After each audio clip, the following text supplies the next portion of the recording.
ಗುರು ಸಾಕ್ಷಾತ್ ಪರಬ್ರಹ್ಮ ತಸ್ಮೈ ಶ್ರೀ ಗುರವೇ ನಮಃ.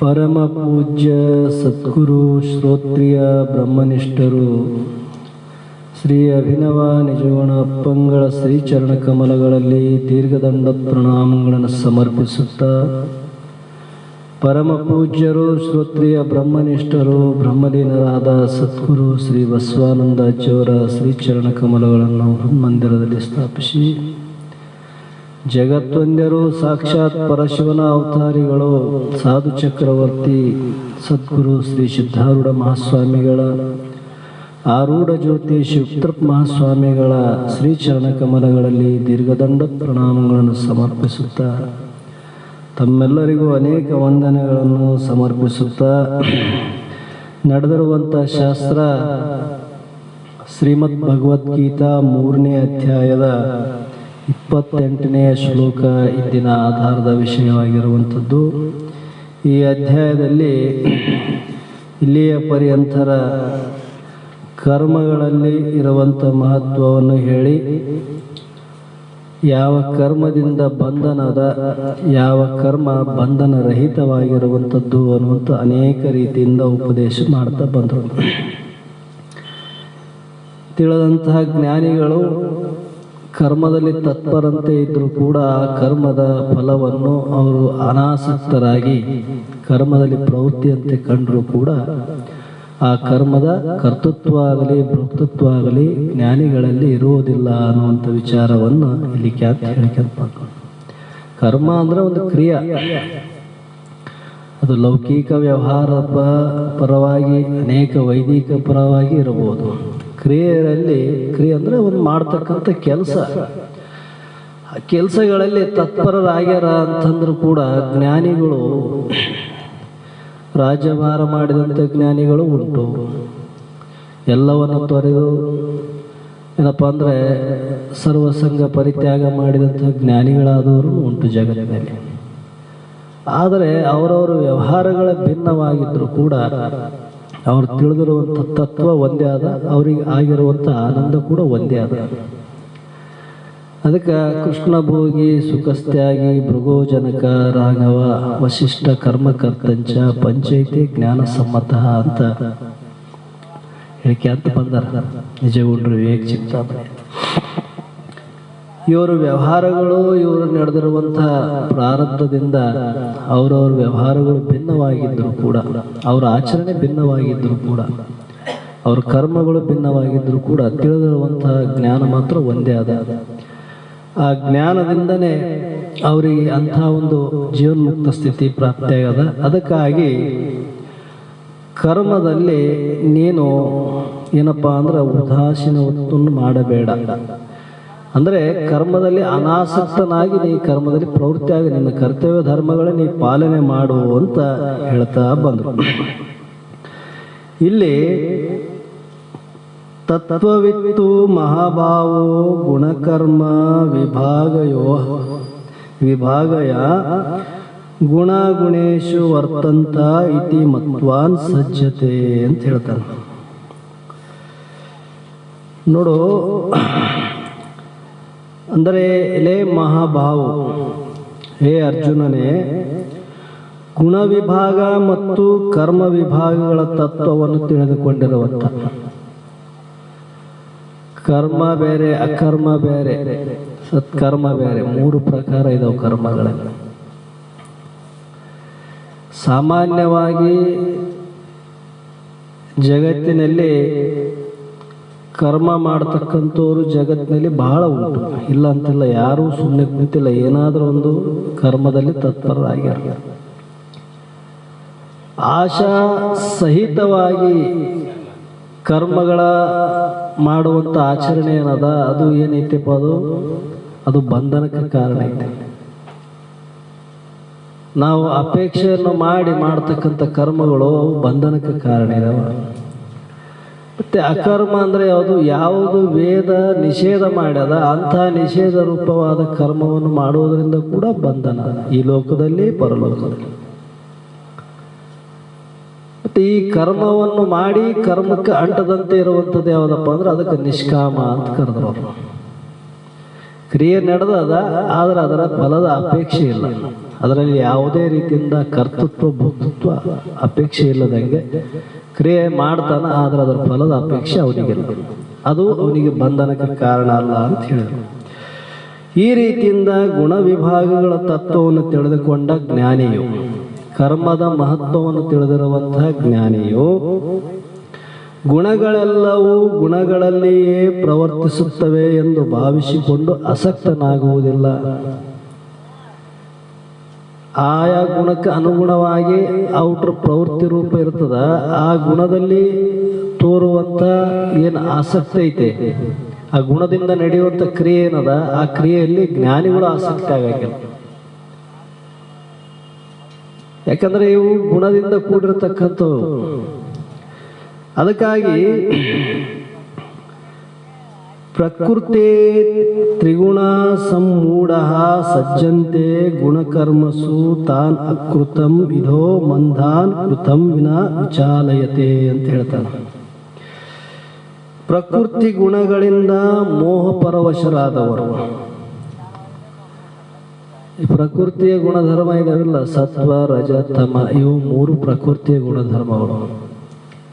ಗುಣಗಳು ಇರಲಿ, ಗುಣದಲ್ಲಿ ಗುಣದ ಕಾರ್ಯದಲ್ಲಿ ಮೋಹ ವೃತ್ತಿ ಉಳ್ಳವರು ಗುಣ ಮತ್ತು ಕರ್ಮಗಳಲ್ಲಿ ಆಸಕ್ತರಾಗಿರುತ್ತಾರೆ.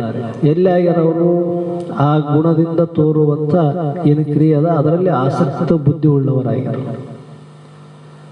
ಸತ್ವಗುಣದ ಆಗಲಿ, ರಜಗುಣ ಆಗಲಿ, ತಮಗುಣ ಆಗಲಿ, ಅದರಿಂದ ನಡೆಯುವಂಥ ಕ್ರಿಯೆಯಲ್ಲಿ ಆಸಕ್ತ ಉಳ್ಳವರು ಚೆನ್ನಾಗಿ ತಿಳಿದುಕೊಂಡಿರದ ಆ ಮೂರ್ಖರನ್ನು, ಯಾರು ಏನು ಈ ಗುಣದಿಂದ ನಡೆಯುವಂಥ ಕ್ರಿಯೆಗಳನ್ನು ಅದನ್ನು ಸರಿಯಾದ ರೀತಿಯಿಂದ ತಿಳಿಯಕೊಳ್ಳದೆ ತಿಳಿದವರಾದ ಪ್ರಾಜ್ಞರು, ಅಂಥ ಮೂರ್ಖರನ್ನು ಅಂದ್ರೆ ತಿಳಿಲಾರದಂತಿರುವಂಥ ಅಜ್ಞಾನಿಗಳನ್ನು ತಿಳಿದವರಾದಂಥ ಪ್ರಾಜ್ಞರು ಅಂದ್ರೆ ತಿಳಿದಂಥ ಜ್ಞಾನಿಗಳು ಅಧೀರನ್ನಾಗಿ ಮಾಡಿ ಚಂಚಲಗೊಳಿಸಬಾರದು ಅಂದ್ರು.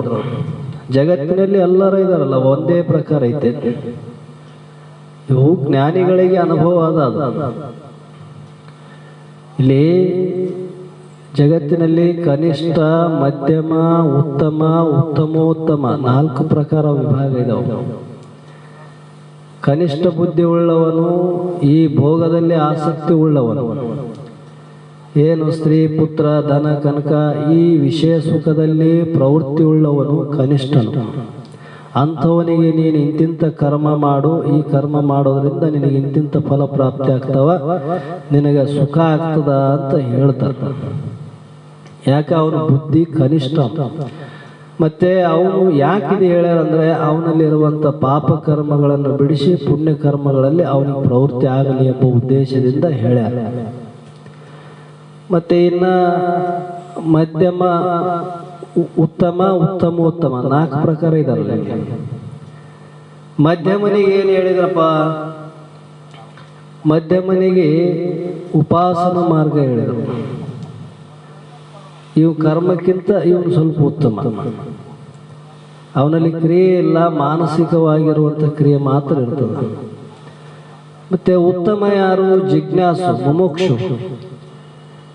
ಈ ಜಿಜ್ಞಾಸಿನ ಕರ್ತವ್ಯ ಏನದಪ್ಪ, ತನ್ನ ನಿಜವಾದಂಥ ಇರುವಿಕೆಯನ್ನು, ತನ್ನ ಯಥಾರ್ಥ ಸ್ವರೂಪದ ಜ್ಞಾನವನ್ನು ಮಾಡಿಕೊಳ್ಳುವ ಸದಿಚ್ಛೆಯಿಂದ ಈ ಕರ್ಮ ಫಲದಲ್ಲಿ ವಿರಾಗವನ್ನು ತಾಳಿ, ಕರ್ಮದ ಫಲಗಳಲ್ಲಿ ವಿರಾಗತೆಯನ್ನು ಹೊಂದಿ ಈ ಲೌಕಿಕ ವಿಷಯ ಸುಖಗಳಲ್ಲಿ ದೋಷ ದರ್ಶನ ಉಳ್ಳವನಾಗಿ ವಿವೇಕಾದಿ ಸಾಧನಗಳಿಂದ ಒಡಗೂಡಿ ಸದ್ಗುರುವಿನ ಸನ್ನಿಧಾನದಲ್ಲಿ ಹೋಗಿ ತತ್ವಜ್ಞಾನವನ್ನು ಪಡೆದುಕೊಳ್ಳುವನು ಇವನು ಉತ್ತಮ. ಮತ್ತೆ ಉತ್ತಮೋತ್ತಮ ಯಾರು, ಇದ್ದದ್ದನ್ನ ಇದ್ದಂಗ ತಿಳಿದು ತನ್ನ ಸಹಜ ಸ್ಥಿತಿಯಲ್ಲಿ ಇರ್ತಕ್ಕಂಥವ್ರು ಜ್ಞಾನಿಗಳೇನಿದಾರ ಅವರು ಉತ್ತಮೋತ್ತಮರು. ಇಂಥವರು 3 ಪ್ರಕಾರದ ಅಂಥ ಉತ್ತಮೋತ್ತಮವರಾದಂಥವ್ರು ಜ್ಞಾನಿಗಳು ಅವರವರ ಗುಣಕ್ಕೆ ಅನುಸಾರವಾಗಿ ಅವರಿಗೆ ಉಪದೇಶ ಮಾಡ್ತಾರೆ. ಎಲ್ಲರಿಗೂ ಒಂದೇ ಉಪದೇಶ ಒಂದೇ ರೀತಿ ಇರಂಗಿಲ್ಲ. ಯಾರ ಬುದ್ಧಿ ಸಂಸ್ಕಾರಗಳು ಹೆಂಗಿರ್ತಾವ ಅದರಂತ ಉಪದೇಶ. ಹೇಳೋ ಗುರು ಒಬ್ಬರೇ ಇದ್ರು ಕೂಡ ಅವ್ರ ಬುದ್ಧಿ ದೋಷದಿಂದ ಅನೇಕ ವಿಧವಾಗಿ ಅರ್ಥ ಆಗ್ತದೆ. ವೇದ ಶಾಸ್ತ್ರಗಳು ಒಂದೇ ಇದಾವ, ಹೇಳುವಂಥ ಗುರುಗಳು ಒಬ್ಬರೇ ಇದ್ದಾರೆ, ಒಂದೇ ಪ್ರಕಾರ ಇದ್ದಾರೆ. ಆದರೂ ಕೂಡ ಇಲ್ಲಿ ಭೇದ ಯಾಕೆ ಬಂತು ಅಂದರೆ ಅವ್ರವ್ರ ಬುದ್ಧಿ ದೋಷ ಅದ. ಆ ಬುದ್ಧಿಯ ದೋಷಕ್ಕೆ ಅನುಗುಣವಾಗಿ ಅವರಿಗೆ ಆ ರೀತಿಯಿಂದ ಅನುಸರಿಸ್ತದ.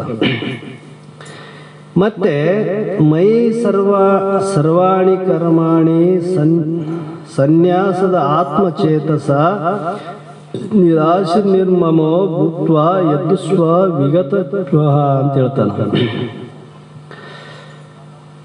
ಧ್ಯಾನ ನಿಷ್ಠೆ ಮನಸ್ಸುಳ್ಳವನಾಗಿ ಎಲ್ಲ ಕರ್ಮಗಳಲ್ಲಿ ನನಗೆ ಸಮರ್ಪಿಸಿ, ಏಕಾಗ್ರತೆ ಉಳ್ಳಂಥ ಮನಸ್ಸುಳ್ಳವನು. ಧ್ಯಾನ ನಿಷ್ಠೆ ಇಲ್ಲದ್ರೆ ಏಕಾಗ್ರತೆ ಇರಬೇಕು, ಸ್ಥಿರ ಬುದ್ಧಿ ಉಳ್ಳವನು, ಇಂಥ ಮನಸ್ಸುಳ್ಳವನು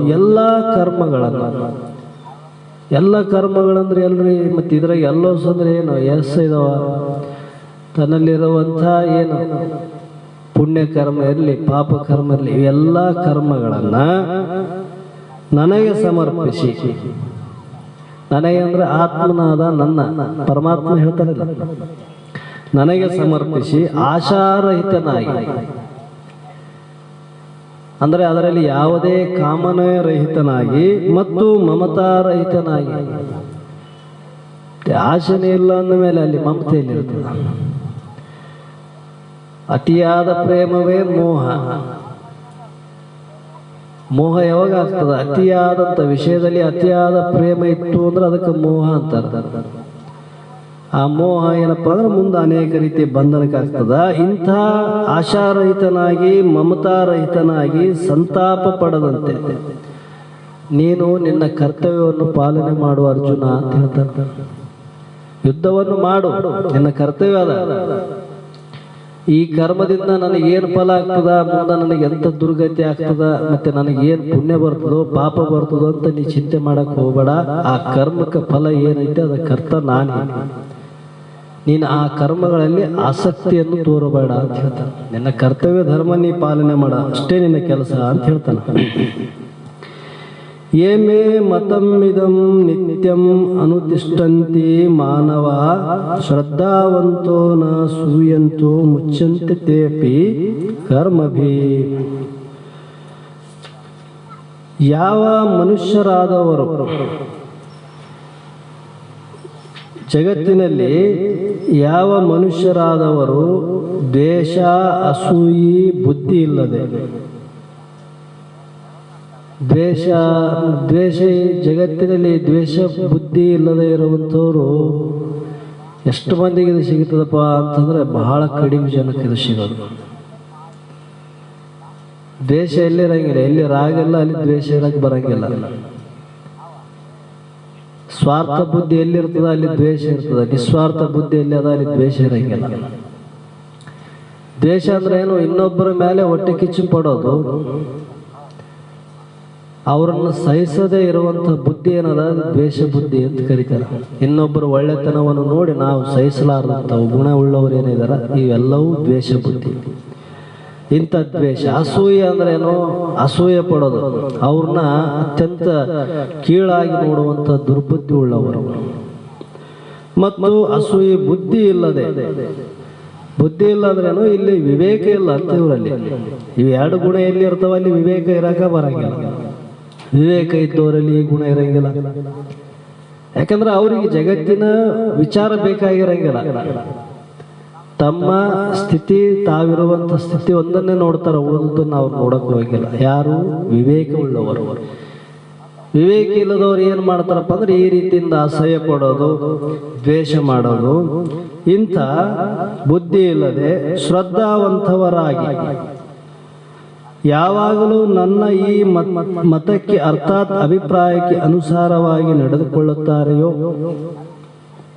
ಆ ಮನುಷ್ಯರು ಸಹ ಎಲ್ಲ ಕರ್ಮಗಳಿಂದಲೂ ಬಿಡುಗಡೆಯನ್ನು ಪಡೆಯುತ್ತಾರೆ. ಅಂದ್ರೆ ಏನು?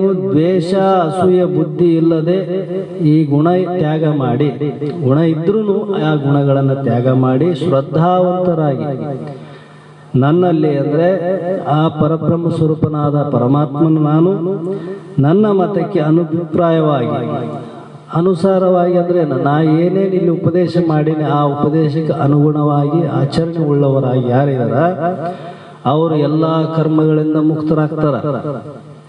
ಅವ್ರಿಗೆ ಯಾವ ಕರ್ಮ ಬಂಧನ ಮಾಡಕ್ಕೆ ಬರಂಗಿಲ್ಲ. ಯಾಕಂದ್ರೆ ಇವೇ ಅಲ್ಲ ಮೂಲ ಇರೋವು, ದ್ವೇಷ, ಅಸೂಯೆ. ಹೀಗೆ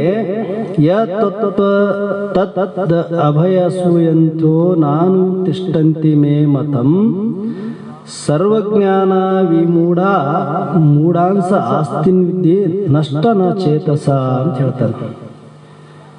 ಯಾವ ಮನುಷ್ಯರಾದರೂ ಸಹ ದ್ವೇಷ, ಅಸೂಯಿ ಬುದ್ಧಿ ಇಲ್ಲದೆ ಶ್ರದ್ಧಾವಂತವರಾಗಿ ಮತ್ತು ದೋಷಪೂರ್ಣ ದೃಷ್ಟಿಯುಳ್ಳ ಯಾವ ಮೂರ್ಖರಾದ ಜನರು ಈ ನನ್ನ ಅಭಿಪ್ರಾಯದಂತೆ ನಡೆದುಕೊಳ್ಳೋದಿಲ್ಲವೋ ಆ ಎಲ್ಲ ಜ್ಞಾನಗಳಲ್ಲಿ ಮೋಹವಶವಾದ ಮನುಷ್ಯನವರು ಉಳ್ಳವರು ಭ್ರಷ್ಟರಾಗುವರೆಂದು ತಿಳಕ.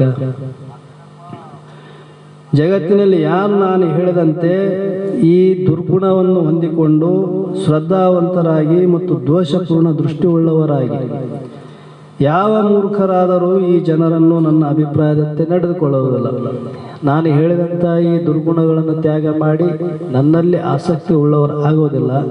ಅವರೆಲ್ಲರೂ ಏನಾಗ್ತಾರಪ್ಪ ಅಂದ್ರೆ ಭ್ರಷ್ಟರಾಗುವರೆಂದು ತಿಳ್ಕೊ. ಅವ್ರು ಏನಾಗ್ತಾರ ಮುಂದೆ ಉಭಯ ಭ್ರಷ್ಟು ಅಂತ. ಇಲ್ಲಿ ಒಂದಿಲಿಲ್ಲ, ಅಲ್ಲಿ ಒಂದಿಲಿಲ್ಲ, ಎರಡು ತಪ್ಪಿದು ಎರಡೂವರೆ ಆಗಿ ಓದ್ತದ ಅಂತ.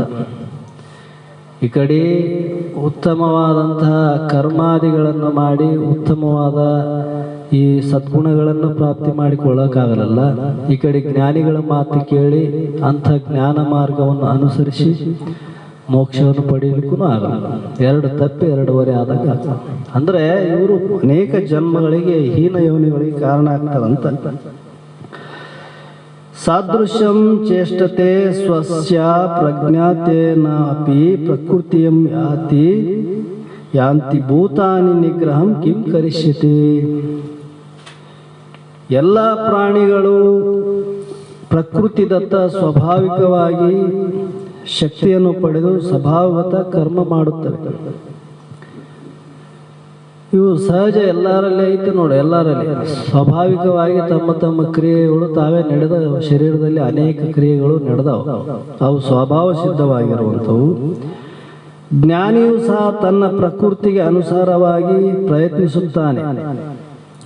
ಇದರಲ್ಲಿ ಯಾವ ನಿಗ್ರಹವು ಏನು ಮಾಡಬಲ್ಲದು? ಈ ಪಕ್ಕ ತಿಳಿದಂಥ ಜ್ಞಾನಿಗಳು ಈ ಕೆಲಸ ಕೈ ಹಾಕಂಗಿಲ್ಲ. ಅರ್ಧಂಬರ್ಧ ತಿಳಿದವರೇ ಇದಕ್ಕೆ ಹೋಗ್ತಾರೆ. ಅವ್ರಿಗೆ ಎಷ್ಟಿರ್ತದಪ್ಪ ಬುದ್ಧಿ ಅಂದ್ರೆ ಅವ್ರ ಅಲ್ಪ ಜ್ಞಾನ ಉಳ್ಳವರಾಗಿರ್ತಾರ. ಅದಕ್ಕೆ ಅಲ್ಪ ಬುದ್ಧಿ ಬರ್ತದೆ. ಶರೀರವನ್ನು ನಿಯಂತ್ರಣದಲ್ಲಿ ಇಡೋ ಪ್ರಯತ್ನ ಎಂದೂ ಮಾಡಂಗಿಲ್ಲ ಜ್ಞಾನಿಗಳು. ಯಾಕಂದ್ರೆ ಅದು ಸ್ವಭಾವ ಸಿದ್ಧ ಅದ, ಅವ್ರಿಗೆ ಗೊತ್ತದ. ಹಸು ತೃಷೆ ಪ್ರಾಣಕ್ಕ ಶೋಕ ದುಃಖ ಶೋಕ ಮೋಹ ಮನಸ್ಸಿಗೆ ಬುದ್ಧಿಗೆ ಜನನ ಮರಣ ದೇಹಕ್ಕಂತ ಷಡ್ಭಾವಿಕಾರ ಈ ಶರೀರಕ್ಕೆ ಐತೆ ಅಂತ ತಿಳಿದಂಥ ಜ್ಞಾನಿಗಳು ಇದರ ವ್ಯವಹಾರಕ್ಕೆ ವಿರೋಧವಾಗಿ ನಡೀತಾರೆ. ಏನೋ ಶರೀರದ ವ್ಯವಹಾರಕ್ಕೆ ಅಂದ್ರೆ ಎಂದೂ ವಿರೋಧ ಮಾಡಂಗಿಲ್ಲ. ತಿಳಿಲಾರ್ದವ್ರು ಇದಕ್ಕೆ ಕೈ ಹಾಕ್ತಾರ. ನಾ ಅದು ಬಿಡ್ಬೇಕು, ಇದು ಬಿಡ್ಬೇಕು, ಅಲ್ಲಿ ಬಿಡ್ಬೇಕು, ಇಲ್ಲಿ ಬಿಡ್ಬೇಕು ಅಂತ. ಶರೀರದ ವ್ಯವಹಾರ ಧರ್ಮಗಳಿಗೆ ಆತಂಕವನ್ನು ಜ್ಞಾನಿಗಳು ಎಂದೂ ಉಂಟು ಮಾಡಂಗಿಲ್ಲ. ತಮ್ಗೆ ಎಷ್ಟು ಸಹಜ ಅನಿಸ್ತದ ಅಷ್ಟು ಸಹಜದಲ್ಲಿ ಇರೋ ಪ್ರಯತ್ನ ಮಾಡ್ತಾರ. ಇದರಲ್ಲಿ ನಿಗ್ರಹ ಮಾಡಕ್ ಹೋಗಂಗಿಲ್ಲ. ಮನಸ್ಸು ನಿಗ್ರಹ ಮಾಡಿದೆ, ಶರೀರ ನಿಗ್ರಹ ಮಾಡ್ತಂದ್ರೆ ನಿಗ್ರಹ ಆಗ್ತದೆ ನಿನಗ. ಅದು ನಿಗ್ರಹ ಮಾಡಕ್ ಹೋದಂಗಲ್ಲ ಮತ್ತೆಷ್ಟು ದುಃಖನೇ ಹೆಚ್ಚಿಗೆ ಆಗ್ತಾವ ಹೊರತು ಅದು ಸುಖ ಅಂತ ಆಗಂಗಿಲ್ಲ. ಆದ್ರೆ ಶಾಸ್ತ್ರಗಳಲ್ಲಿ ಹೇಳ್ಯಾರಲ್ರಿ, ಮತ್ತೆ ಮುಮುಕ್ಷು ಸಾಧನದಲ್ಲಿ ಸಾಧನ ತತ್ಪರನಾದಂಥ ಮುಮುಕ್ಷಿಗೆ ಅಂತಃಕರಣ ಶುದ್ಧಿ ಇಟ್ಟುಕೊಳ್ಳಿ ಎಂಬ ಸದುದ್ದೇಶದಿಂದ ಇಂದ್ರಿಯಾದಿಗಳ ತನ್ನ ಹತೋಟಿಯಲ್ಲಿ ಸಾಧನವಾಗಿರಲಿ, ಮನಸ್ಸುಗಳನ್ನ ವಿಷಯಾದಿ ಕಡೆ ಹೋಗದಂತೆ ತನ್ನ ಆತ್ಮಚಿಂತನೆಯಲ್ಲಿ ತೊಡಗಲಿ ಎಂಬ ಉದ್ದೇಶದಿಂದ ಸಾಧನ ಪರವಾದಂಥ ಮುಮುಕ್ಷಿಗೆ ಹೇಳ್ಯಾರ. ಜ್ಞಾನಿಗೆ ಇವೆಲ್ಲ ಹೇಳಿದವೆ. ನೀವು ಇಲ್ಲ, ಜ್ಞಾನಿಗೆ ಯಾವ ಕ್ರಿಯೆನೂ ಇಲ್ಲ. ಅವನು ಯಾವುದಕ್ಕೆ ಪ್ರಯತ್ನ ಮಾಡಕ್ ಹೋಗಂಗಿಲ್ಲ. ಮಾಡಿದಪ್ಪ ಅಂದ್ರೆ ಅವನಂತ ಮೂರ್ಖ ಯಾರಿಲ್ಲ. ತಿಳಿದವನು ಮಾಡ್ತಾನೆ, ತಿಳಿದವನು ಮಾಡಂಗಿಲ್ಲ ಈ ಜ್ಞಾನಿ. ಮತ್ತೆ ತಿಳಿದವರು ಮಾಡಿದ್ರೆ ಅಂದ್ರೆ ಅದಕ್ಕೆ ನಿಜಗೊಂಡ್ರೆ ಹೇಳಿದಲ್ಲ, ಬಿಟ್ಟ ಮಲವನ್ನು ದುರ್ವಾಸನೆ ಕೆಡಿಸುವ ಗಾಂಪನಿಗೆ ಎಣೆ ಎಕ್ಕು ಅಂದ್ರು ಅವರು. ನಾ ಇನ್ನ ಮನಸ್ಸು ನಿಂದ್ರಿಸ್ತೀನಿ ಮತ್ತೆ ಇಂದ್ರಿಯ ನಿಂದ್ರಿಸ್ತೀನಿ ಅಂದ್ರೆ ಹೆಂಗ ಆಗ್ತದಂದ್ರೆ ಬಿಟ್ಟ ಮಲದ ದುರ್ವಾಸನೆಯನ್ನು ಕೆಡಿಸ್ತೀನಿ ಎಂಬ ಲೆಕ್ಕಕ್ಕೆ ಆಗ್ತದ ನೋಡು ಅಂದ್ರು. ಅದಕ್ಕೆ ಜ್ಞಾನಿಗಳು ಇದರಲ್ಲಿ ಹಾಕಂಗಿಲ್ಲ. ಮತ್ತೆ ಹೆಂಗರಿ ಅವರು ಇರೋದು ಅಂದ್ರೆ ಇಂದ್ರಿಯಶ್ಯನ್ ಇಂದ್ರಿಯ ಸಾರ್ಥೆ ರಾಗದ್ವೇಷೋ ವ್ಯವಸ್ಥಿತೋ ತರ್ಯೋ ನ ವಶಮಾಗಚ್ಚತೋ ಹಸ್ಯ ಪರಿಪಂಥನೋ. ಇಂದ್ರಿಯಗಳು ಇಂದ್ರಿಯಗಳ ಅರ್ಥದಲ್ಲಿ ಅರ್ಥಾತ್ ಎಲ್ಲ ಇಂದ್ರಿಯಗಳು ಭೋಗಗಳಲ್ಲಿ ರಾಗದ್ವೇಷಗಳ ಮನೆ ಮಾಡಿಕೊಂಡಿರುತ್ತವೆ. ಮನುಷ್ಯ ಅವೆರಡರ ವಶವರ್ತಿ ಆಗಬಾರದು. ಇಂದ್ರಿಯಗಳ ಸ್ವಭಾವ ಏನದ? ಬಹಿರ್ಮುಖ ಹೋಗೋದು, ವಿಷಯವನ್ನು ಗ್ರಹಣ ಮಾಡೋದು ಅದರಲ್ಲಿ ಸ್ವಭಾವ ಅದ. ಆದರೆ ಈ ವಿಷಯದಲ್ಲಿ ಸುಖ, ಈ ವಿಷಯದಲ್ಲಿ ಅಸುಖ ಅಂತ ರಾಗ ಮತ್ತು ದ್ವೇಷ ಬುದ್ಧಿ ಏನೈತಲ್ಲ, ಈ ಬುದ್ಧಿಯಿಂದಲೇ ಮೋಹಕ ಪರವಶ ಆಗ್ತಾರೆ. ಆದರೆ ಜ್ಞಾನಿಗಳು ವಿಷಯಗಳಲ್ಲಿ ಇದ್ರೂ ಕೂಡ ಅದರಲ್ಲಿ ರಾಗದ್ವೇಷ ಇಲ್ಲ ಅವರಿಗೆ, ಅದಕ್ಕೆ ಅವರಿಗೆ ಬಾಧೆ ಇಲ್ಲ. ಅದಕ್ಕೆ ಅವರಲ್ಲೇ ಅವು ಅಜ್ಞಾನಿಗಳಲ್ಲಿ ಮನೆ ಮಾಡಿಕೊಂಡಿರುತ್ತವೆ. ಅವೆರಡರ ವಶವರ್ತಿ ಆಗಬಾರದು. ಏಕೆಂದರೆ ಇವನಿಗೆ ಅವೆರಡರ ಪುರೋ ಅಭಿವೃದ್ಧಿಯು ಮಾರ್ಗದಲ್ಲಿ ತನ್ನ ವಿಘ್ನ ಉಂಟು ಮಾಡುವ ಮಹಾಶತ್ರುಗಳು. ತಿಳಿದವರಂತ ಇದಕ್ಕೆ ಹಾಕಂಗಿಲ್ಲ. ಮತ್ತೆ ಇದನ್ನ ವಿಚಾರ ಮಾಡುವಂತ ಮೋಕ್ಷಗಳು ಇರ್ತಾರಲ್ಲ, ಮತ್ತೆ ಇನ್ನು ಜಗತ್ತಿನಾಗ ಸಾಧಕರು ಅಂಥವರು ಇಂದ್ರಿಯಗಳ ವಿಷಯಗಳು ಸ್ವಾಭಾವಿಕವಾಗಿ ವಿಷಯಗಳ ಕಡೆ ನೋಡೋದ್ರ ಸ್ವಭಾವ ಅದ. ಕಣ್ಣಾದಾದ್ಮೇಲೆ ನೋಡ್ತದ, ಕಿವಿ ಆದ್ಮೇಲೆ ಕೇಳ್ತದ, ಬಾಯಿ ಐತಂದ್ಮೇಲೆ ಮಾತಾಡ್ತದ. ಆದರೆ ಆ ನೋಡುವ ಕೇಳುವ ವಿಷಯದಲ್ಲಿ ರಾಗ ದ್ವೇಷ ಮಾಡುವಂಥ ಬುದ್ಧಿ ಇರಬಾರ್ದು ಅಂದ್ರೆ ಅವರು. ಜಗತ್ತಿನಲ್ಲಿ ವ್ಯವಹಾರ ಇರಲಿ, ಆದ್ರೆ ಅದರಲ್ಲಿ ರಾಗದ್ವೇಷ ಬುದ್ಧಿ ಇರಬಾರ್ದು. ಅದಕ್ಕೆ ಇವೆಲ್ಲವೂ ಶರೀರ ಧರ್ಮ, ಶರೀರಗಳಲ್ಲಿ ತೋರುವಂಥ ಧರ್ಮಗಳು ಇವು. ಶರೀರ ಎಲ್ಲಿ ಆದಂದ್ಮೇಲೆ ಇವೆಲ್ಲ ಶರೀರದಲ್ಲಿ ತೋರ್ತಾವೆ. ಶರೀರ ಎಲ್ಲಿಯ ಪರ್ಯಂತರ ಐತೆ ಅಲ್ಲಿವರೆಗೆ ಇವು ಶರೀರದ ಧರ್ಮಗಳು ಸ್ವಭಾವ ಸಿದ್ಧವಾಗಿ ತೋರ್ತಕ್ಕಂಥವು. ಆದರೆ ಇವು ಯಾವ ಧರ್ಮಗಳು ನಿನ್ನವಲ್ಲ, ವಿಚಾರ ಮಾಡಿ ನೋಡು. ಇವು ಶರೀರ ಸಂಬಂಧಿತವಾದಂಥ ಧರ್ಮಗಳು. ಈ ಧರ್ಮಗಳಲ್ಲಿ ನೀನು ಪ್ರವೃತ್ತನಾಗಬೇಡ. ಮತ್ತು ನಾ ಎಲ್ಲಿ ಹೋಗ್ರಿ ಅಂತಂದ್ರೆ ಇಲ್ಲಿ ಹೇಳ್ತಾರ ಅವರು, ಶ್ರೇಯಾನ್ ಸ್ವಧರ್ಮೋ ವಿಗುಣ ಪರಧರ್ಮ ತತ್ ಸಂಷ್ಟಾತ್ ಸ್ವಧರ್ಮೇ ನಿಧಾನಂ ಶ್ರೇಯಂ ಪರಧರ್ಮ ಭಯಂ ವಹ ಅಂತ ಹೇಳ್ತಾನೆ. ನೋಡು, ಚೆನ್ನಾಗಿ ಆಚರಿಸಲ್ಪಟ್ಟ ಪರಧರ್ಮಕ್ಕಿಂತ, ಪರಧರ್ಮ ಅಂದ್ರೆ ಏನು? ತಂದ ಧರ್ಮ ಅಲ್ಲ, ಅದು ಸ್ವಧರ್ಮ ಅಲ್ಲ. ಪರಧರ್ಮ ಈ ಶರೀರ ತಾನ ಅಲ್ಲ, ಇಂದ್ರಿಯ ತಾನಲ್ಲ, ಮನ ಬುದ್ಧಿಯಾದಿಗಳು ತಾನಲ್ಲ. ಇವೆಲ್ಲವೂ ಯಾರ ಧರ್ಮ? ಪ್ರಕೃತಿ ಗುಣಧರ್ಮಗಳು. ನಿನ್ನ ಧರ್ಮ ಇದಾವೆ, ನಿನಗೆ ಏನಾದ್ರು ಇದಾವೆ ಇದ್ರ ಸಾಮಾನು ಏನು ಅಲ್ಲ, ಅವು ಸ್ವಭಾವ ಸಿದ್ಧ ಇದಾವೆ. ಮತ್ತೆ ಪ್ರಕೃತಿ ಹೆಂಗದ ಅದರಂತೆ ವಿಕಾರ ಆಗ್ತಕ್ಕಂಥ ಸ್ವಭಾವ ಗುಣಧರ್ಮ ಉಳ್ಳಂಥವು ಶರೀರ ಇಂದ್ರಿಯಗಳು. ಇವು ಯಾವ ನಿನ್ನ ಧರ್ಮ ಅಲ್ಲ, ಇವು ಪರಧರ್ಮ. ಇವು ಗುಣವಿಲ್ಲದಿರುವ ತನ್ನ ಧರ್ಮ. ಮತ್ತು ನಿನ್ನ ಧರ್ಮ ಯಾವುದಪ್ಪ? ಶ್ರೇಷ್ಠವಾದಂಥ ನಿನ್ನ ಧರ್ಮ. ನಿನ್ನಲ್ಲಿ ಗುಣ ಇಲ್ಲ. ಇವು ತ್ರಿಗುಣಾತ್ಮಕವಾಗಿರುವಂಥವು. ಇವು ಪ್ರಕೃತಿ ಎಲ್ಲದ ಅಲ್ಲಿ ತ್ರಿಗುಣಾತ್ಮಕವಾಗಿರುವಂಥದ್ದು. ಶರೀರ ಎಲ್ಲಿ ಐತಂದ್ಮೇಲೆ ಅಲ್ಲಿ ತ್ರಿಗುಣಾತ್ಮಕವಾಗಿರ್ತಕ್ಕಂಥ ಗುಣಧರ್ಮದಿಂದ ಔಟ್ರವ್ರಿಗೆ ಮಾಡ್ತಾವ. ಆದರೆ ತನ್ನ ಸ್ವಧರ್ಮ ರೂಪವಾದಂಥ ಏನು ತನ್ನ ಸ್ವಧರ್ಮ ಯಾವುದಾದ ಇವೆಲ್ಲದಕ್ಕೂ ಸಾಕ್ಷಿ ರೂಪನೇ ಇದ್ದಿ ನೋಡು ಆತ್ಮ. ಶ್ರೇಯಾನ್ ಸ್ವಧರ್ಮ, ನಿನ್ನ ಸ್ವಧರ್ಮ ಯಾವುದಾದ? ನಾ ಆತ್ಮಸ್ವರೂಪನೇ ಇದ್ದೇನೆ, ನಾನು ಪ್ರತ್ಯೇಗಾತ್ಮ ಸ್ವರೂಪನೇ ಇದ್ದೇನೆ. ಅಂದರೆ ಸತ್ತು ಚಿತ್ತು ನಿತ್ಯ ಪರಿಪೂರ್ಣ ಆನಂದ ರೂಪನಾದ ಆತ್ಮ ನಾನೇ ನೀನೆಲ್ಲ. ಇವೆಲ್ಲವೂ ನನ್ನಲ್ಲಿ ತೋರುವಂಥ ಶರೀರಾದಿಗಳು ಇವೆಲ್ಲವೂ ಪರಧರ್ಮ. ಇವು ನನ್ನವಲ್ಲ. ನಾನು ಶರೀರ ಅಲ್ಲ, ಶರೀರ ನಂದಲ್ಲ. ಮತ್ತೆ ನಿನ್ನ ಧರ್ಮ ಯಾವುದು? ನಾನು ಸಚ್ಚಿತ್ತ ಆನಂದ ಸ್ವರೂಪನೇ ನಾನಿದ್ದೇನೆ, ಆ ಪರಬ್ರಹ್ಮ ಸ್ವರೂಪನೇ ನಾನಿದ್ದೇನೆ, ಸಾಕ್ಷಿ ರೂಪನೇ ನಾನಿದ್ದೇನೆ ಅನ್ನುವಂಥ ನಿನ್ನ ಧರ್ಮ ಅಂದ್ರೆ ನಿನ್ನ ಸ್ವರೂಪ. ಮತ್ತೆ ತನ್ನ ಧರ್ಮದಲ್ಲಿ ಸಾಯುವುದು ಶ್ರೇಷ್ಠವು. ಶ್ರೇಯಾನ್ ಸ್ವಧರ್ಮ ಅಂದ್ರೆ ಜಗತ್ತಿನಲ್ಲಿ ಅನೇಕ ರೀತಿಯಿಂದ ಇರತಕ್ಕಂಥ ಜನರು ಉಂಟು.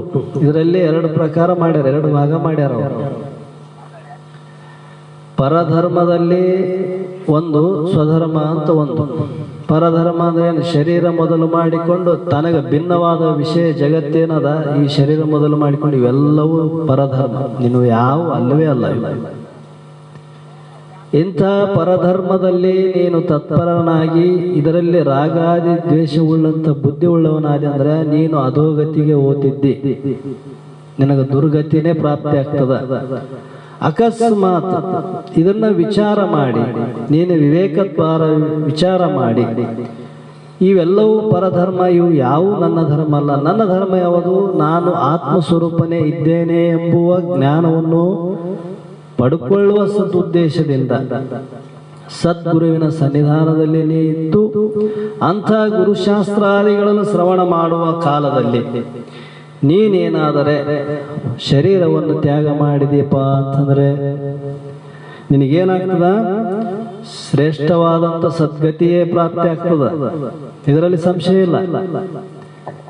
ಮತ್ತೆ ಒಂದೇಳಕ್ಕೆ ಪರಧರ್ಮದಲ್ಲಿ ನೀ ಏನಾನ ಶರೀರ ತ್ಯಾಗ ಮಾಡಿದ್ರೆ ನಿನಗೆ ಭಯ ಉಂಟು ಮಾಡ್ತದ. ಇದು ಮುಂದೆ ನಿನ್ನ ಜನ್ಮಕ್ಕೆ ಕಾರಣ ಮಾಡ್ತದ, ಅನೇಕ ಜನ್ಮಕ್ಕೆ. ಯಾವ ಜನ್ಮ ಬರ್ತಂತ ಹೇಳಕ್ ಬರಂಗಿಲ್ಲ. ಅದಕ್ಕೆ ಶಾಸ್ತ್ರಗಳಲ್ಲಿ ಮ್ಯಾಲಿಂದ ಮೇಲೆ ಯಾಕೆ ಹೇಳ್ತಾರ? ನೀ ಪರಮಾತ್ಮ ಸ್ವರೂಪನೇ ಇದ್ದಿ, ನಿನ್ನನ್ನು ನೀ ತಿಳಿ ಅಂತ ಮೇಲೆ ಯಾಕೆ ಹೇಳ್ತಾರ ಅಂದ್ರೆ ಶರೀರ ಯಾರ ಕೈಯಾಗ ಯಾರ ಅದೇನಿಲ್ಲ. ಈಗಿದ್ದು ಇಲ್ಲಿ ಕುಂತಂತ ಇಲ್ಲಿರುವಂತ ಸ್ಥಿತಿ, ಈಗಿರುವಂತ ಮನಸ್ಸಿನ ಸ್ಥಿತಿ ಹೊರಗೋದ್ರೆ ಇರಂಗಿಲ್ಲ.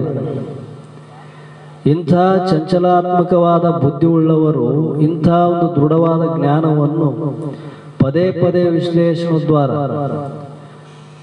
ಶರೀರದ ಭಾವ ಸುಮ್ಮನೆ ನಷ್ಟ ಆಗ್ತದೆ.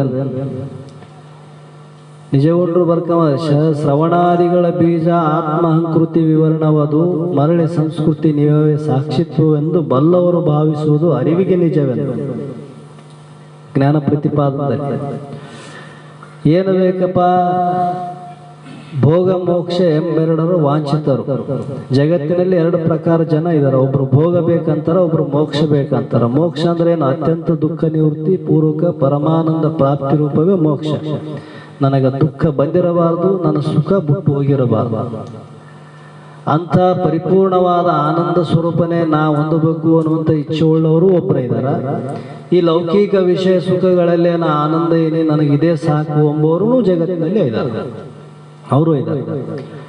ಮತ್ತೆ ಯಾರು ಏನು ಹೇಳಿದ್ರು? ಭೋಗಿಗಳಿಗೆ ಅನೇಕ ಕರ್ಮಗಳ ಸಾಧನಗಳು ಹೇಳಿದರು, ಉಪಾಸನ ಮಾರ್ಗ ಹೇಳಿದರು ಲೋಕಾಂತರ ಗತಿ ಪ್ರಾಪ್ತಿಗಾಗಿ. ಆದರೆ ಮೋಕ್ಷಕ್ಕೆ ಏನು ಹೇಳ್ಯಾರ? ನಿಜಗೊಂಡ್ರು ಜ್ಞಾನವೇ ಬೀಜ, ಶ್ರವಣಾದಿಗಳೇ ಬೀಜ. ಶ್ರವಣಾದಿ ಅಂದ್ರೆ ಶ್ರವಣ ಮನನ ನಿಧಿಧ್ಯಾಸ. ಮೊದಲನೇದು ಬೀಜ ಯಾವುದು? ಶ್ರವಣವೇ ಮೊದಲನೇ ಬೀಜ. ಏನ್ ಶ್ರವಣ ಆಗಬೇಕು? ತನ್ನ ಸ್ವಸ್ವರೂಪದ ಯಥಾರ್ಥ ಜ್ಞಾನ. ಇಲ್ಲಿವರೆಗೆ ನಾನು ಬೇರೆಯವ್ರ ಸುದ್ದಿ ಕೇಳಿನಿ, ಈಗ ನನ್ನ ಸುದ್ದಿ ಪರಧರ್ಮ ಅಲ್ಲ, ಸ್ವಧರ್ಮ. ನಾನ್ಯಾರು? ಸಚ್ಚಿದಾನಂದ ಸ್ವರೂಪನಾದ ಆತ್ಮನೇ ನಾನಿದ್ದೇನೆ ಅಂತ ಸ್ವರೂಪದ ಜ್ಞಾನವನ್ನು ಮಾಡಿಕೊಳ್ಳೋದು ಇದು ಸ್ವಧರ್ಮ. ಇಂಥ ಸ್ವಧರ್ಮದಲ್ಲಿ ಯಾರು ಪ್ರವೃತ್ತಿ ಆಗ್ತಾರಲ್ಲ ಅಂದ್ರೆ ಅದ್ರ ಬಗ್ಗೆ ಶ್ರವಣ ಮಾಡ್ತಾರ.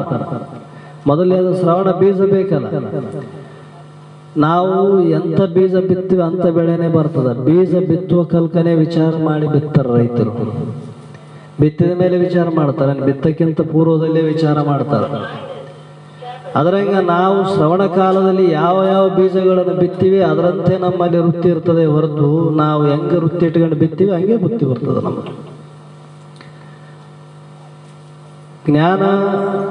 ಜ್ಞಾನ ನಮಗೆ ಆಗಬೇಕು. ಆ ಮೋಕ್ಷ ಸುಖವನ್ನು ನಾ ಪಡಿಬೇಕು, ನಾನು ನಿತ್ಯ ಆನಂದ ಸ್ವರೂಪ ಆಗಬೇಕು ಅನ್ನೋಗಿತ್ತಂದ್ರೆ ಅಲ್ಲಿ ಹೆಂಗೆ ಹೇಳ್ಯಾರ? ಶ್ರವಣಾದಿಗಳ ಬೀಜ ಏಕಾಗ್ರ ಚಿತ್ತದಿಂದ ತನ್ನ ಯಥಾರ್ಥ ಸ್ವರೂಪದ ಜ್ಞಾನವನ್ನು ತಿಳ್ಕೊಳ್ಳಬೇಕೆಂಬ ಕುತೂಹಲ ಉತ್ಕುಟ ಇಚ್ಛೆ ಬರಬೇಕು ನಮ್ಮ. ಈಗ ಹೆಂಗ ನೋಡ್ರಿ, ಬೇರೆಯವ್ರ ಮಾತು ಈ ಸಾಮಾನ್ಯ ಲೌಕಿಕ ವಿಷಯಗಳಲ್ಲಿ ಪ್ರವೃತ್ತಿ ಆದಂಥವ್ರು ಬೇರೆಯವ್ರ ಸುದ್ದಿ ಕೇಳಬೇಕಾದ್ರೆ ನಾವು ಒಂದು ಚೂರು ಬಿಡ್ಲಾರ್ದಂಗೆ ಕೇಳ್ತೇವೆ. ಅದ್ರಾಗ ಒಂದು ಸ್ವಲ್ಪ ಮರಿವಾಗಂಗಿಲ್ಲ ನಮಗೆ. ಯಾಕೆ? ಬೇರೆಯವ್ರ ಸುದ್ದಿ ಇರ್ತಾವ ನೋಡು, ಚಾಚಿ ತಪ್ಪಲಾರ್ದಂಗೆ ಅವು ಎಷ್ಟು ನಿಧಾನ ಹೇಳಿದ್ರು ಕೇಳಿರ್ತೀವಿ ನಾವು. ಎಲ್ಲ ನಮಗೆ ತಿಳಿದಿರ್ತಾವ. ಅದೇ ನಮ್ಮ ವಿಷಯ, ನಮ್ಮ ಸ್ವರೂಪದ ವಿಚಾರ ಗುರುಗಳು ಉಪದೇಶ ಮಾಡಕ್ಕಲ್ಕ ಅಷ್ಟೇ ಸ್ಪಷ್ಟವಾಗಿ ತಿಳಿದಿರ್ಬೇಕಾದ್ರೆ ಯಾವುದನ್ನ ಹೆಂಗೆ ಅರ್ಥ ಮಾಡಿಸ್ಯಾರ, ಯಾವುದನ್ನ ಹೆಂಗೆ ತಿಳಿಸ್ಯಾರ, ಯಾವುದನ್ನ ಯಾವ ರೀತಿ ತಿಳ್ಕೋಬೇಕು ಅಂತ ಏಕಾಗ್ರತೆಯಿಂದ ಮಾಡಿದಂಥ ಶ್ರವಣ ಏನಾಗ್ತದ, ಮುಂದೆ ಮನನಕ್ಕೆ ಬೀಜ ಆಗ್ತದ. ನಾವು ಶ್ರವಣ ಮಾಡಿವಿ ಅನ್ನೋದಕ್ಕೆ ಚಿಂತನ ರೂಪ ಮನನ ನಡೀತಿತ್ತು ಹೃದಯದಲ್ಲಿ, ಅವನಿಗೆ ಕುಂತಲ್ಲಿ ನಿಂತಲ್ಲಿ ಅದು ಬರ್ತತ್ತು ಭಾವ ಅಂತಂದ್ರೆ ಅವನು ಸರಿಯಾದ ರೀತಿಯಿಂದ ಶ್ರವಣ ಮಾಡೋಣ ಅಂತಾನೆ ಅರ್ಥ ಮಾಡೋಣ. ಬರಬೇಕಲ್ಲ ವೃತ್ತಿ. ಅದೇನು ಇಲ್ಲೇ ಕುಂತಲ್ಲೇ ಬರಬೇಕಂತಿಲ್ಲ. ನೀನು ಎಲ್ಲಿ ತಿರುಗಾಡಿಕಂತಿರ್ಬೋದು, ನಡ್ಕಂತಿರ್ಬೋದು, ಕೆಲಸ ಮಾಡ್ತಿರ್ಬೋದು, ನಿನ್ನ ಭಾವದಲ್ಲಿ ಅದು ವೃತ್ತಿ ಬರ್ತೈತಿ. ಏನು ವೃತ್ತಿ ಬರಬೇಕು? ಆತ್ಮ ಅಹಂಕೃತಿಗಳ ವಿವರಣವದು. ಆತ್ಮ ಮತ್ತು ಅಹಂಕಾರ ತಾಧ್ಯಾತ್ಮ ಸಂಬಂಧ ಇದಾವೆ ಇಲ್ಲಿ. ತಾನು ಅಕರ್ತನಾಗಿದ್ರು ಕೂಡ ನಾನು ಕರ್ತ ಅಂತ ತಿಳಿದಾನ, ತಾನು ಅಭೋಕ್ತನಾಗಿದ್ರು ಕೂಡ ನಾ ಭೋಕ್ತ ಅಂತ ತಿಳಿದಾನ. ತನಗೆ ಜನನಿಲ್ಲ ಮರಣ ಇಲ್ಲ, ಆದ್ರೂ ನನಗೆ ಜನನ ಮರಣ ಉಂಟ ಅಂತ ತಿಳಿದಾನ. ಇಲ್ಲಿ ತಾಧ್ಯಾತ್ಮ ಸಂಬಂಧ. ಶರೀರವೇ ನಾನೆಂಬ ಬುದ್ಧಿ ಅದರಲ್ಲಿ ಕೂಡಿಕೊಂಡದ. ಇಲ್ಲಿ ಹೇಳ್ತೇವೆ ನಾವು ಸ್ವಭಾವ ಎಲ್ಲರಿಗೆ ಅನುಭವ ಅದ. ನಾ ಹುಟ್ಟೀನಿ, ನಾ ಸಾಯ್ತೀನಿ. ಮತ್ತೆ ನೀನು ಹುಟ್ಟಿದ್ದು ಮತ್ತು ಸಾಯೋದು ನಾನು ನೋಡೋನು, ನೀ ಬ್ಯಾರೇನೇ ಇದ್ದಿ. ಆದ್ರೆ ಅದನ್ನ ಆರೋಪ, ಹುಟ್ಟಿ ಸಾಯುವಂತ ದೇಹವನ್ನು ನಾನು ಅಂತ ಭಾವ ಮಾಡ್ತದೆ. ಈ ಎರಡು ಸಂಬಂಧ ಕೂಡಿ ಬಂದ ನೋಡಿ, ಇದು ಬಂಧನ ಅದ. ಇದನ್ನ ಅಷ್ಟೇ ಸೂಕ್ಷ್ಮ ರೀತಿಯಿಂದ ವಿವರಣೆ ಅಂದ್ರೆ ಬೇರ್ಪಡಿಸೋದು. ಎಲ್ಲಿ? ಹೃದಯದಲ್ಲಿ ಬೇರ್ಪಡಿಸೋದು. ಭಾವದಲ್ಲಿ ನಮಗಾಗ್ಯದ ಇಲ್ಲ ಇದು ದುಃಖ. ಶರೀರ ನಾನು, ಮನಸ್ಸು ನಾನು, ಬುದ್ಧಿ ನಾನು ಅಂತ ಬುದ್ಧಿ ಎಷ್ಟು ನಮಗೆ ದೃಢ ಆಗ್ಯದ ಅಷ್ಟೇ ದೃಢ ಆಗಬೇಕಿದು ಒಳಗ. ಎಲ್ಲಿ ಆಗಬೇಕಿದು? ಚಿಂತನ ದ್ವಾರ, ಮನನ.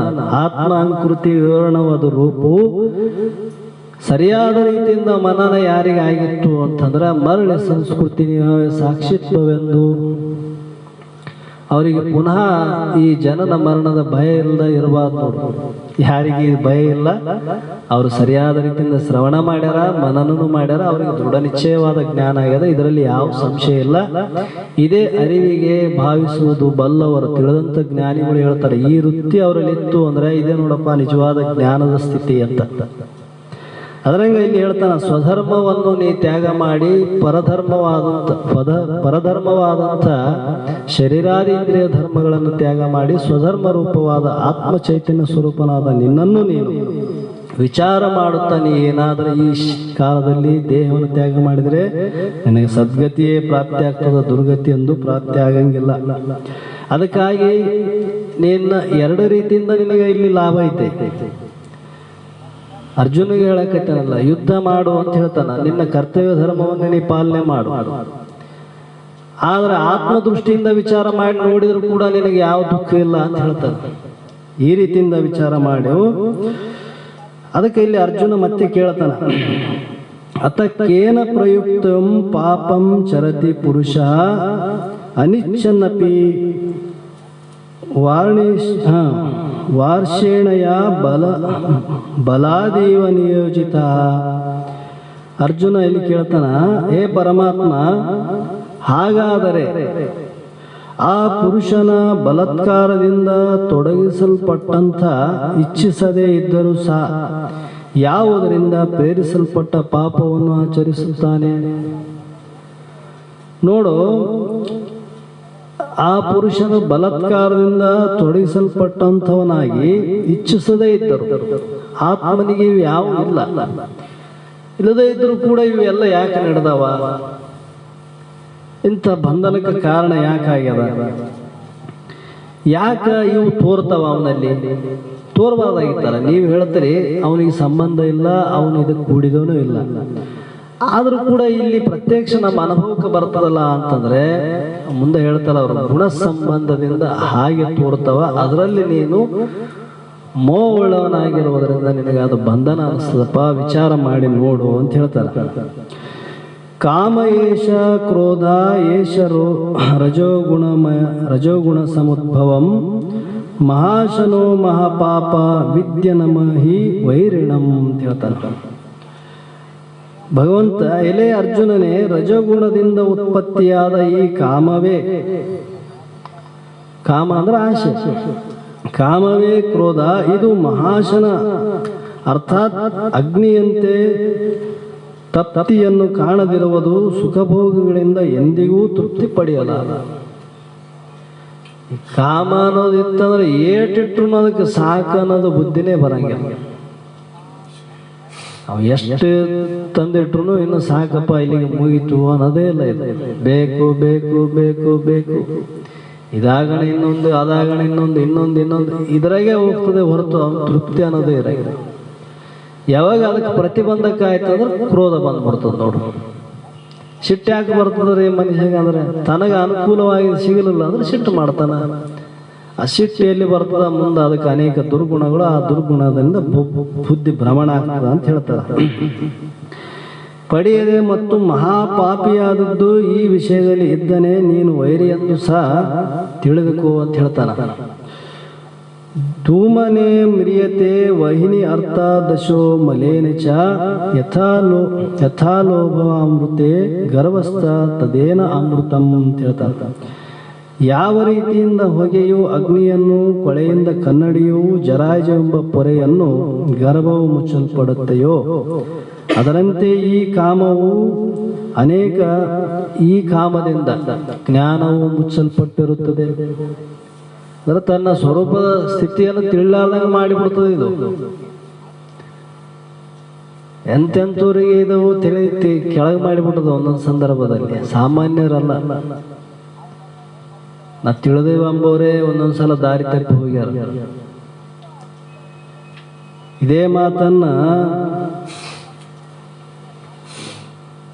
ವ್ಯಾಸ ಮಹರ್ಷಿ ಬ್ರಹ್ಮಸೂತ್ರ ಬರೆಯುವ ಸಂದರ್ಭದಲ್ಲಿ ಬರೆಯಕತ್ತಿದ್ರು ಅವರು. ಈ ಜಗತ್ತಿನಲ್ಲಿ ಕಾಮವನ್ನು ಜಯಿಸುವುದು ಬಹಳ ದುರ್ಲಭವು, ಕಾಮವನ್ನು ಅವನು ಜಯಿಸಿದ್ರೆ ಅವನೇ ಪರಮಾತ್ಮ ಅಂತ ಅವರು ಬರೆಯಕತ್ತಿದ್ರು ಅವರು. ಅವಾಗ ಇವನು ಜೈಮಿನಿ ಏನಿದ್ದರು ಶಿಷ್ಯ, ಗುರುಗಳು ಬರೆಯೋದ ಕಲ್ಕ ಹೋಗಿ ಕೇಳಿದ, ಅಲ್ಲಪ್ಪ ನೀವು ಹೇಳ್ತೀರಿ ಖರೆ ಕಾಮವನ್ನು ಜಯಿಸುವುದು ಬಹಳ ದುರ್ಲಭ ಅಂತ. ಅದೇನಷ್ಟು ದುರ್ಲಭ ಅಲ್ಲ ಅಂತ, ಅದೇನಷ್ಟು ದೊಡ್ಡ ದುರ್ಲಭ ಅಲ್ಲ, ಸಾಧ್ಯ ಅದ, ಮಾಡ್ಬೋದು, ಆರಾಮ್ ಗೆದಿಬಹುದು, ಕಾಮವನ್ನು ಜಯಿಸಬಹುದು, ಅದೇನು ದೊಡ್ಡ ಮಾತೈತೆ.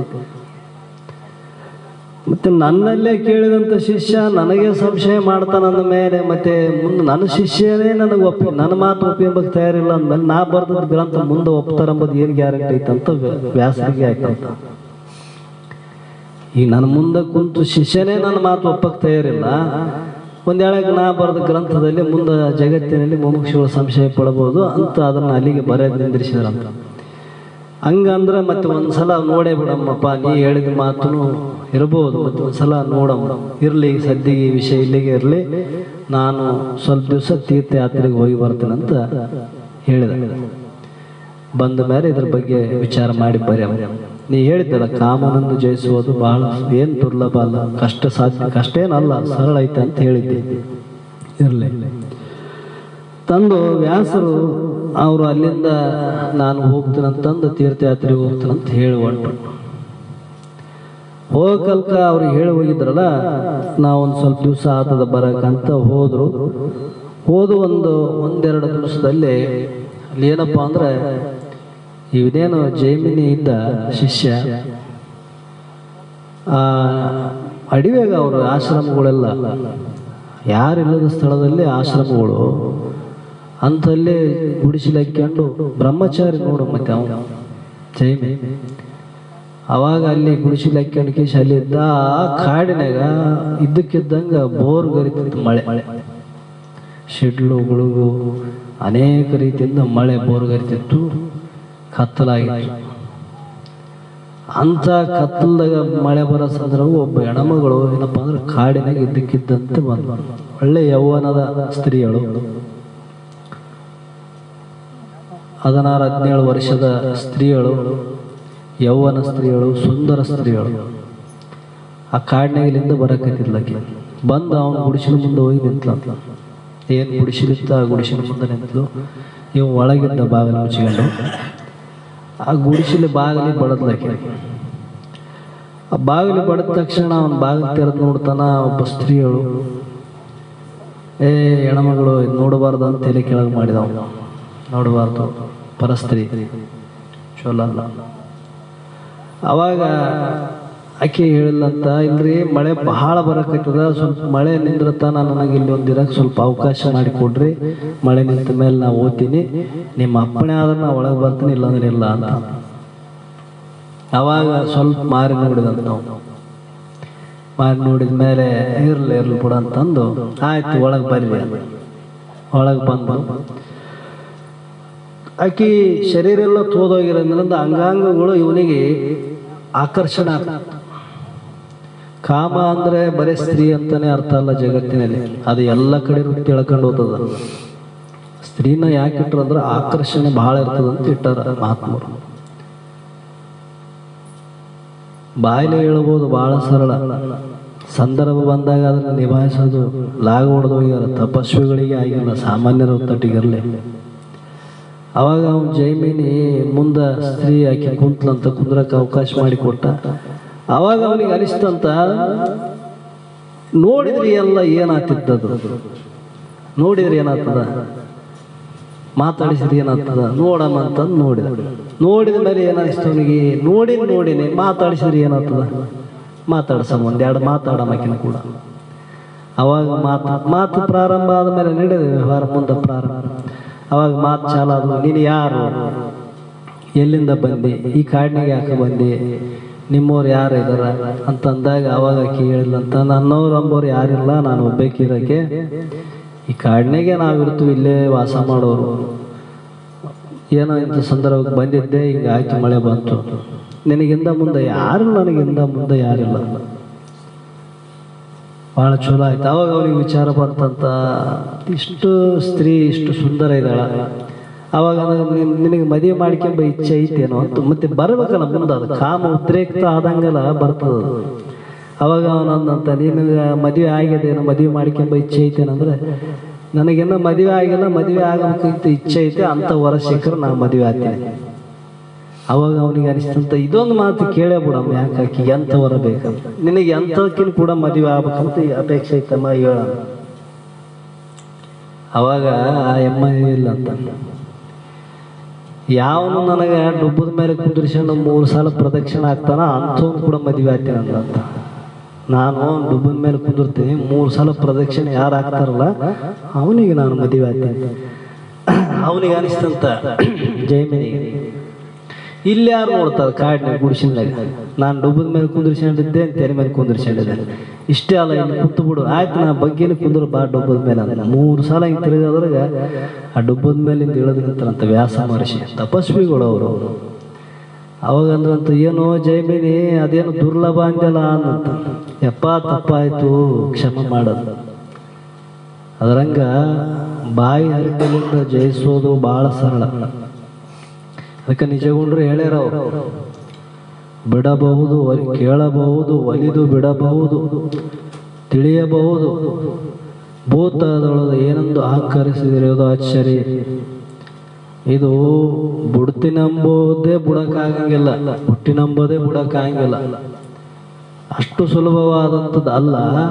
ಅದಕ್ಕೆ ಈ ಕಾಮ ಏನು ಮಾಡ್ತದಪ್ಪ ಅಂದ್ರೆ, ನಿನ್ನ ಸ್ವರೂಪವನ್ನೇ ಕಾಣದಂತೆ ಮಾಡ್ತಕ್ಕಂಥ ಸಾಮರ್ಥ್ಯ ಈ ಕಾಮಕ್ಕದ. ಅದಕ್ಕೆ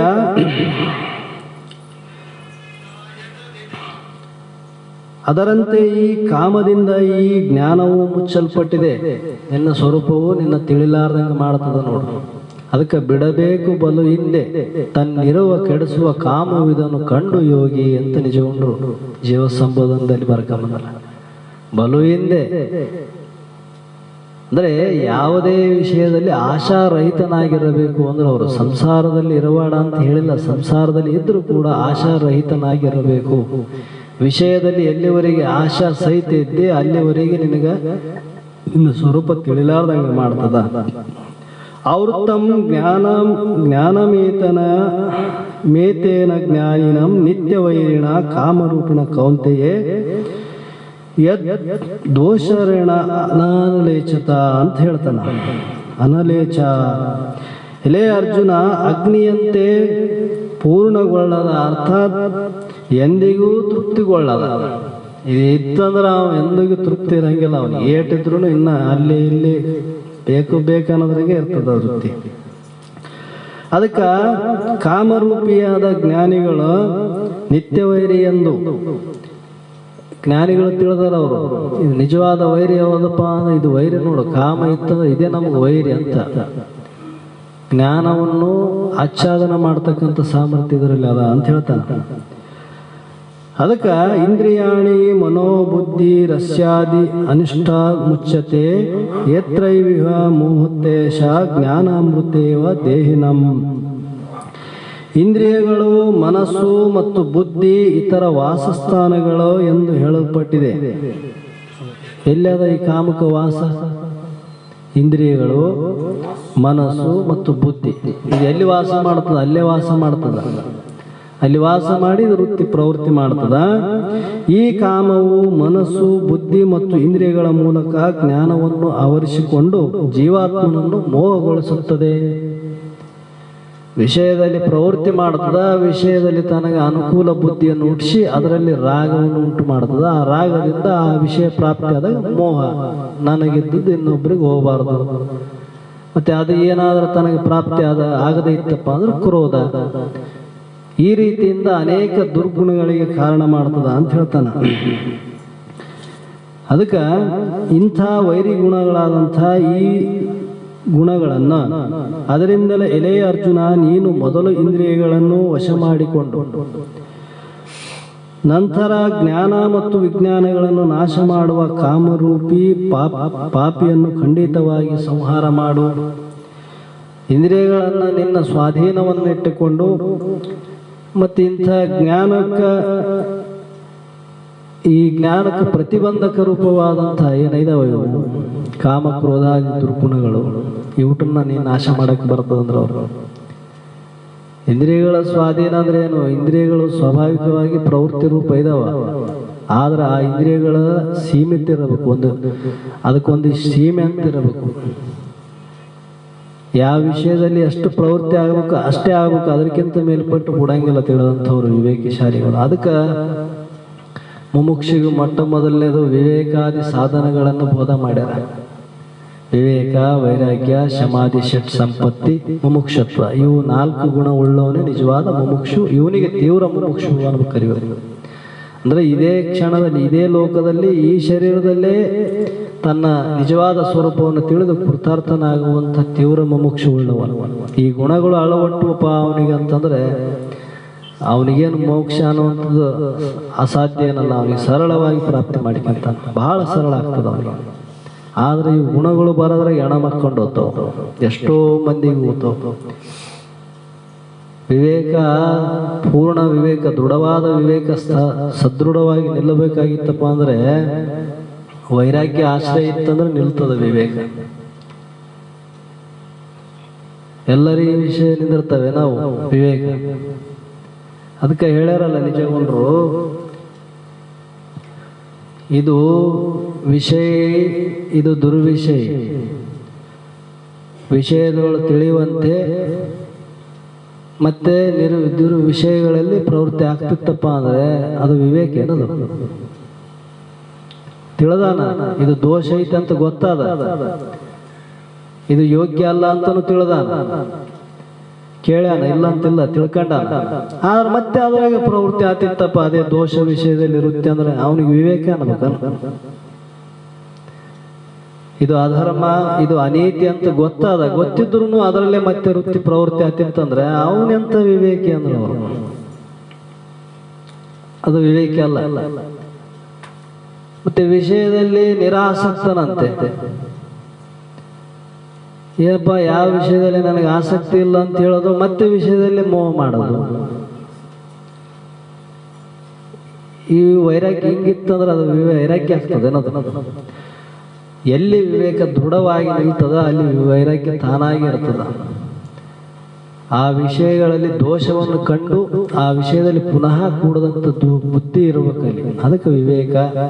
ಆ ವಿವೇಕ ದ್ವಾರ ವೈರಾಗ್ಯ ಎಲ್ಲಿ ನೆಲೆ ನಿಂದಿರ್ತದ ಅಲ್ಲಿ ಸಮಾಧಿ ಷಟ್ ಸಾಧನಗಳು ಏನಪ್ಪಾ ಅಂದ್ರೆ ವಾಸ ಮಾಡ್ತಾವ, ತಾನೇ ವಾಸ ಮಾಡ್ತಾವ. ಇಂದ್ರಿಯ ನಿಗ್ರಹ, ಶಮೆ, ದಮೆ, ತಿತಿಕ್ಷೆ, ಉಪರತಿ, ಸಮಾಧಾನ, ಶ್ರದ್ಧಾ, ನಿಜವಾದ ಶ್ರದ್ಧಾ, ನಿಜವಾದ ಗುರಿನ ಭಕ್ತಿ, ಇಂಥ ಗುಣವುಳ್ಳವರಲ್ಲೇ ಬರ್ತಾವ.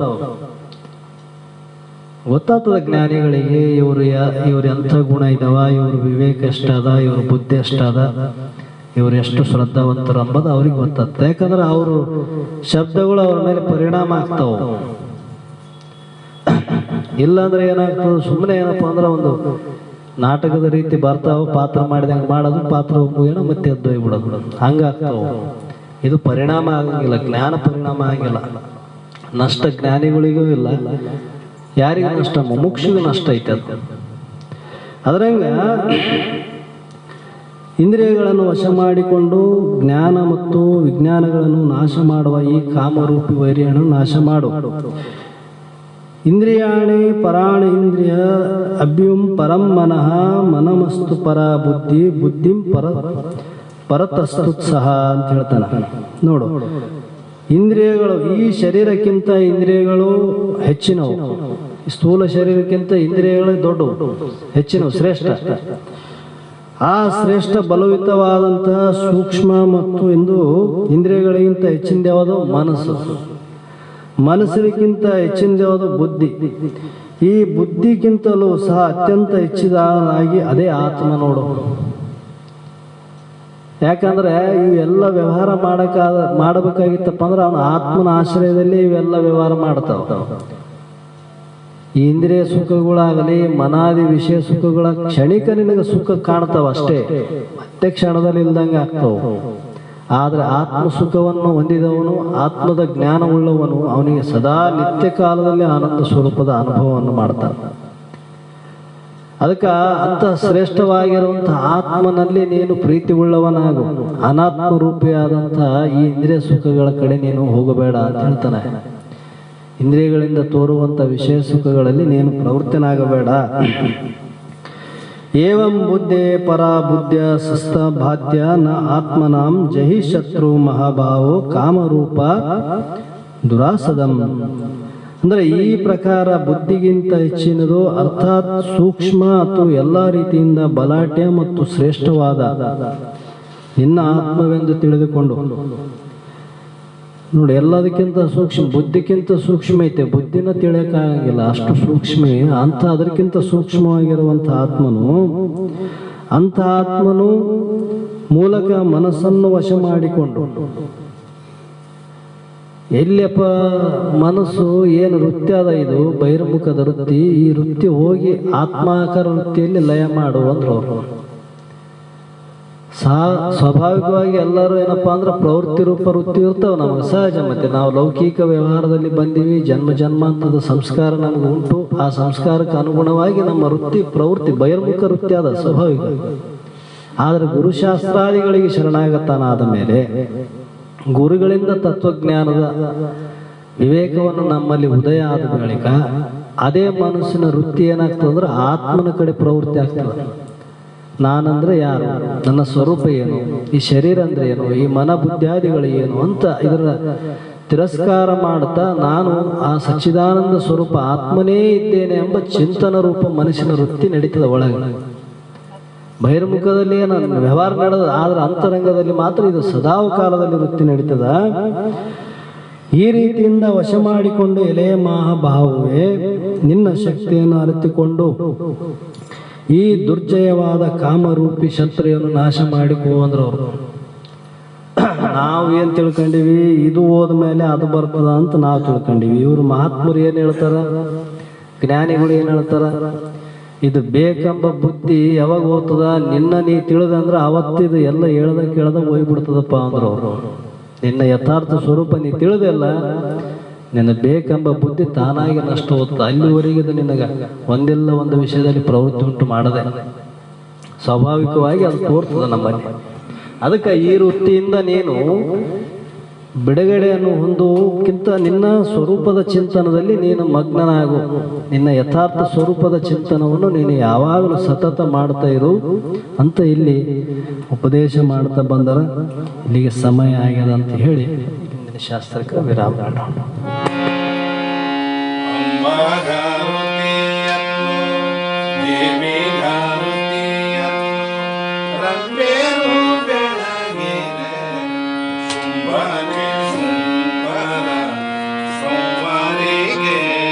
ಶಾಂಭವಿಗೆ ಅಂಬಾಗಾರುತಿಯನ್ನು ದೇವಿಗಾರುತಿಯನ್ನು ರಂಬೇರು ಬೆಳಗಿರೆ ಶುಂಭಾನೆ ಶುಂಭರ ಸಂವಾರಿಗೆ ಶಾಂಭವಿಗೆ ಕುಂಭಕುಶ ಜಗದಂಬ ನಿಮ್ಮ ಪದ ನಂಬಿಕೊಂಡ ನರ ಶರೀರದಿ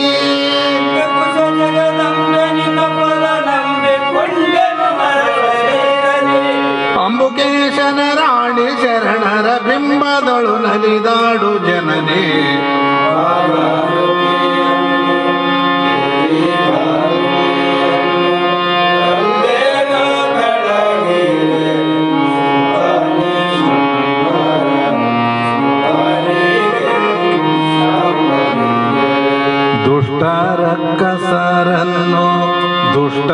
ದುಷ್ಟರಕ್ಕಸರನ್ನು ಮೆಟ್ಟಿ ಕುತ್ತಿಗೆ ಕೊಯ್ದು ಸುಟ್ಟು ತ್ರಿಪುರವ ಗೆದ್ದ ಶ್ರೀಕಾಂತಿಗೆ ಶಾಂಭವಿಗೆ ದುಷ್ಟರಕ್ಕಸರನ್ನು ಮೆಟ್ಟಿ ಕುತ್ತಿಗೆ ಕೊಯ್ದು ಸುಟ್ಟು ತ್ರಿಪುರವ ಗೆದ್ದ ಶ್ರೀಕಾಂತಿಗೆ ಶಾಂಭವಿಗೆ ದುಷ್ಟ ಮನುಷ್ಯನ ಹೊಟ್ಟೆ ಬಗೆಯುತ್ತ ಬೆಟ್ಟ ಕೊಳ್ಳಕ್ಕೆ ಇಳಿದು ರೇಣುಕೆ ಸೃಷ್ಟಿಯೊಳು ಪಟ್ಟದ ಬ್ರಹ್ಮನ ಶಿರವ ತೆಗೆಸಿದ ಪರಮ ಪಾರ್ವತಿಗೆ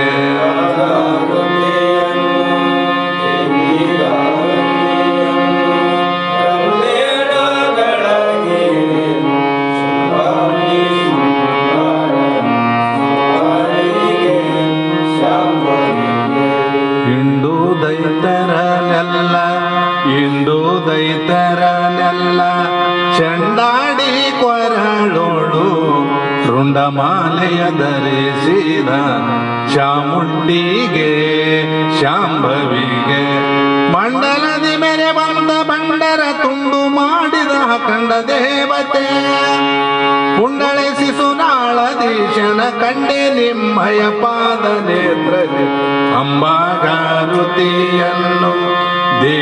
ದೇವಿಗಾರುತಿಯನ್ನು ರಂಬೇರು ಬೆಳಗಿರೆ ಶುಂಭಾನೆ ಶುಂಭರ ಶುಂಭಾನೆ ಶುಂಭರ ಶುಂಭಾನೆ ಶುಂಭರ ಶಾಂಭವಿಗೆ ಶ್ರೀಮದ್ ಜಗದ್ಗುರು ಸಿದ್ಧಾರೂಢ ಸ್ವಾಮಿ ಮಹಾರಾಜ್ की श्री सद्गुरु शिवपुत्र स्वामी महाराज की श्री सद्गुरु बसवानंद स्वामी महाराज की श्री सद्गुरु अभिनव गुरु महाराज की जय सकल साधु संत महाराज की जय।